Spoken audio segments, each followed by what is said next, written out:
स्वामीजींचं स्वागत करूया जोरदार टाळ्यांनी.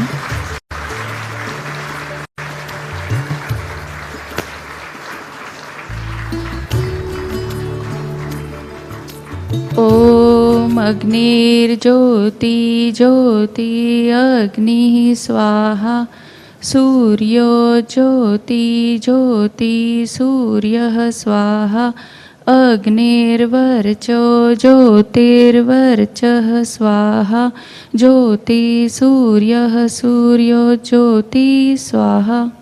ओम भूर्भुवस्वः दीपस्थ देवताय नमः. गंधाक्षतपुष्पाणि समर्पयामि.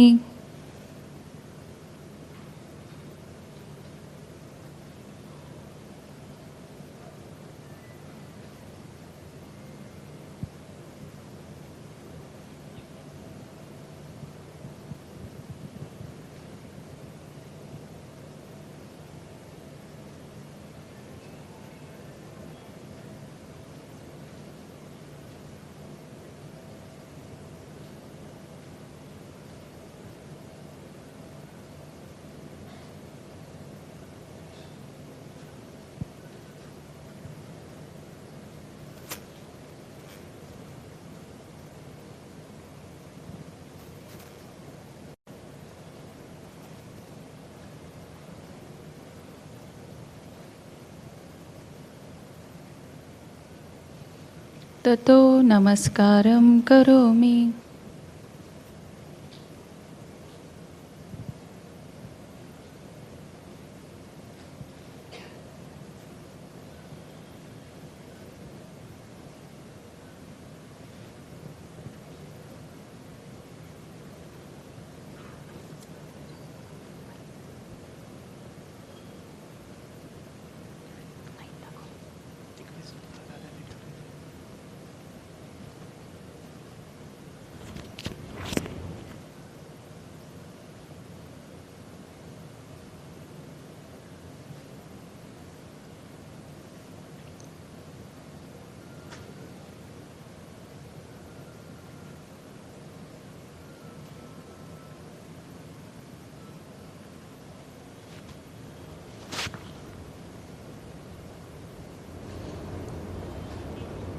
आप सभी की ओर से मैं पूज्य गुरुदेव से प्रार्थना करती हूँ, विनती करती हूँ.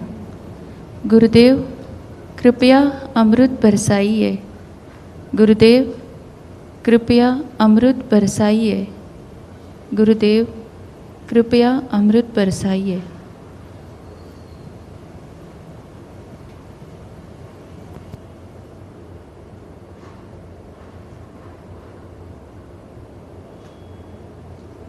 आए हुए सभी पुण्य आत्माओं को मेरा नमस्कार. आज के कार्यक्रम की शुरुआत मुंबई में घटी एक बहुत पुरानी घटना से करने जा रहे हैं. ये घटना करीब 25 साल पुरानी है. जब मैं नया नया मुंबई में आया था तो वहाँ खूब छोटे छोटे शिविर होते थे. 7 लोगों के शिविर, 8 लोगों के शिविर, 10 लोगों के शिविर, और 8-8 दिन तक शिविर चलते थे. तो 8 दिन में क्या 7-8 लोगों से अच्छे से परिचय हो जाता था. और कुछ लोग ऐसे थे जो नियमित हर शिविर को अटेंड करते थे, यानी हर शिविर में आते थे, तो उनसे पहचान हो जाती थी. वैसे एक डॉक्टर साहब थे जो प्रत्येक शिविर में आते थे और प्रत्येक शिविर के समाप्ति के बाद फिर मुझे प्रश्न पूछते थे, स्वामी जी आज ना आपने आपके शिविर के अंदर ये दाखला दिया था, ये बात कही थी, और वो फलाने ग्रंथ में तो ये बात लिखी हुई है. ऐसा हर दफ़े कुछ ना कुछ चर्चा करते थे. वो काफ़ी विद्वान थे, डॉक्टर थे, और 30 साल से ध्यान के ऊपर, योग के ऊपर उन्होंने पुस्तकें लिखी थी और खूब अच्छा अध्ययन योग का किया था, अच्छा अध्ययन ध्यान का किया था. लेकिन धीरे धीरे धीरे फिर मेरी उनके साथ दोस्ती हो गई और उम्र में भी काफ़ी बड़े थे, खूब इज्जत करता था मैं उनकी. और उसके बाद में एक दिन मैंने उनको हंसते हुए कहा, डॉक्टर साहब कल सवेरे 6 बजे मेरे घर पे अंगूठा छाप बन करके आ सकते हो क्या? तो थोड़े हंसने लग गए कि ऐसा क्यों पूछ रहे हो. मैंने कहा आप आओ फिर मैं बताता हूँ। और दूसरे दिन सवेरे 6 बजे वो बराबर आए और मैं ध्यान करते बैठा हुआ था, वो भी आए और वो भी ध्यान करने लग गए।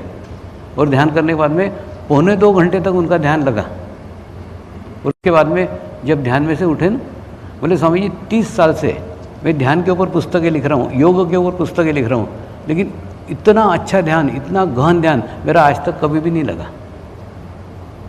मैंने उनको कहा आप कार लेकर के आए ना? तो बोले हाँ कार लेके आए। मैंने बोला कार कहाँ? बाहर छोड़ी और धीरे धीरे पैदल पैदल पैदल अंदर आए।